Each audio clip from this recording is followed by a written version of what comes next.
Hey guys, what's up? Welcome back to another quick tutorial video. In this channel, we provide you with every possible solution to a specific problem. Whether it's a quick fix or a detailed tutorial, we are here to help you. So in today's video, I'm gonna be showing you how you could fix if your broadcast channels are not showing up on Instagram. So without any further delay, let's get started.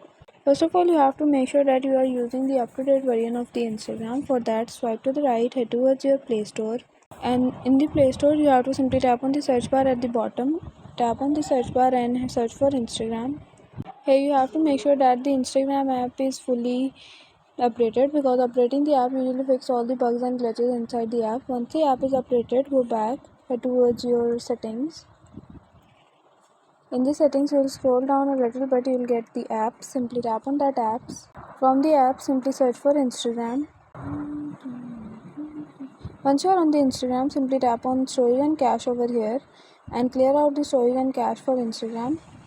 Okay, so guys, after that your issue would be resolved. Okay, so guys, that's it for today. Hope you guys like this video. If you guys like the video, give it a thumbs up. Don't forget to subscribe the channel, hit the bell icon. Thank you for watching.